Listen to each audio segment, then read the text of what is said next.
today. I am driving. I got a few minutes before I get the big kids. So I wanted to come on here and do a video just kind of talking about my birth stories. I have had the conversation with more than a couple of people, some of my patients, some of my friends who know my story. But I think it's very important for moms to share their birth stories. It can be a source of excitement and pride. It can be a source of pain, you know, if you suffered from pregnancy loss.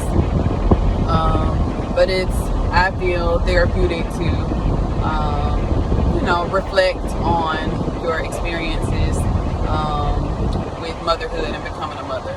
So, as you all know, I have 4 children, 3 pregnancies.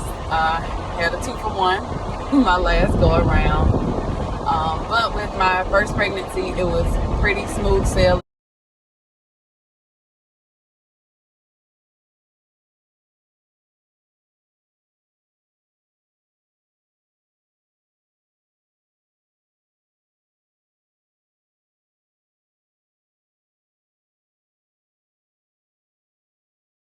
And actually my first 2 were pretty smooth sailing. I got pregnant around the same time of the year. My daughter and my son, they were both born in May. So it's pretty cool because I was doing like pictures every week, you know, to see how my stomach was growing. So it was pretty cool to be able to compare, you know, like a picture I took around Christmas time with my daughter, and then another Christmas, you know, I took of my son. So I was able to see like how much bigger I got, or how much quicker I got bigger with my son and my daughter. Pretty cool pregnancy. When it came time for delivery, I had my birth plan, so I kind of knew how I wanted the delivery to go. I had kind of visualized how I wanted to go. I had my son and my daughter both at the hospital. My husband was there, my mom was there, and I had a doula who was like my advocate or my coach.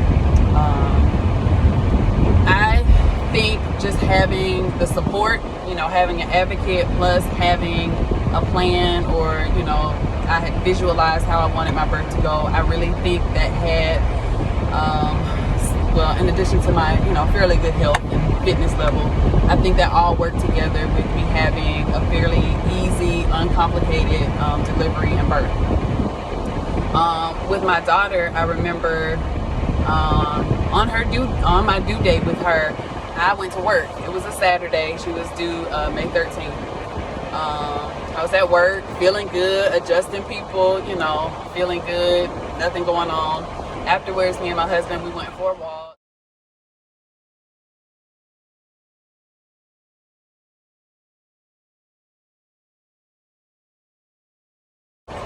We just kind of chilled that afternoon or whatever.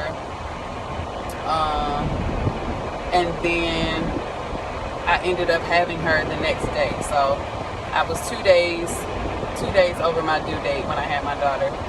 But I started having contractions that evening around like 8 p.m. And I was just, you know, dealing with it at home. Got in the tub, you know, took a bath, took a hot shower, did some of the comfort measures that we had talked about. And then maybe around 1 o'clock in the morning, it was getting intense. And I was just like, I feel like I need to go to the hospital. So I got to the hospital. They had me in this little room. They were going to triage me. So they came in and the nurse checked me. I was 5 centimeters. And I'm like, shoot, you only got to be 10 to have a baby. So I'm halfway there. Like, I'm thinking, cool, all right. So she walks out of the room, and maybe a minute or 2 later, I was standing up and my water broke. And it was just like this gush. And I was like, oh shoot, my water broke. Now, in the little triage room, it's like an open room with a table, a couple chairs or whatever, and it's like a toilet over in the side. But it's not like a closed bathroom. It's literally just like a room with a toilet in the corner. Well, I was standing there. My water had already broke, so I had to pee. So I just stood there and peed. And my husband was like, why would you do that?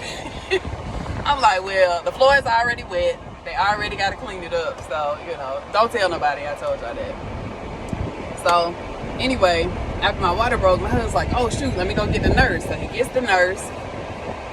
She comes back, and first of all, well, let me back up. They were not excited like him. It was like, her water broke, and they was like, okay, we'll send somebody. He's like, no, like, her water broke, like, you know, like thinking the baby finna pop out in any moment now. So he was all anxious, but clearly they weren't like pressed to, you know, rush in the room. So maybe a couple minutes later, she came in, she checked me again. She was like, well, since your water broke, we gotta check you again. So she checked.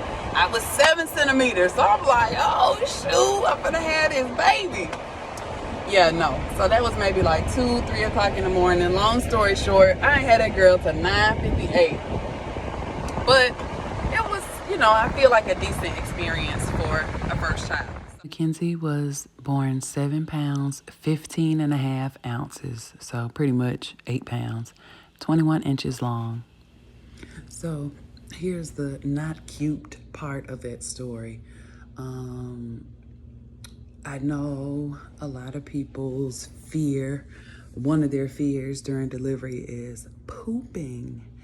And luckily, I mean, there wasn't like a major poop situation, but there was a little bit. But you know, the nurses in labor and delivery, like, they don't even flinch. It's not a big deal to them. So that was part of my birth story.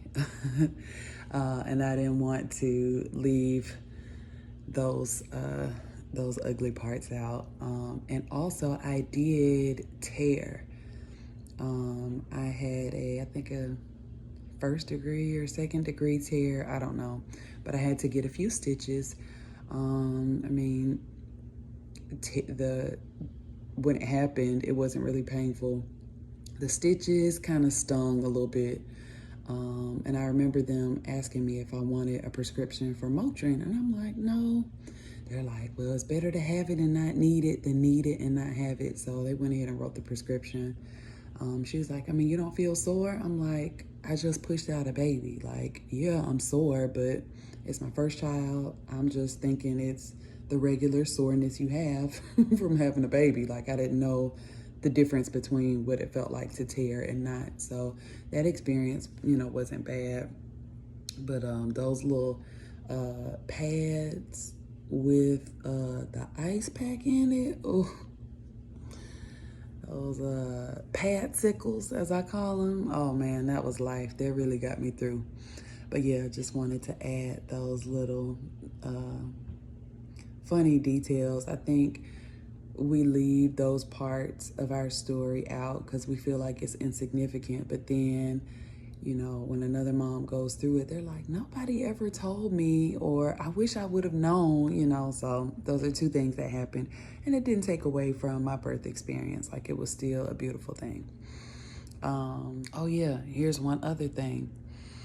So I know that you don't necessarily have to have your water break like how mine broke, where it was just like, you know, like that's what happens in movies. So I knew that that may or may not happen.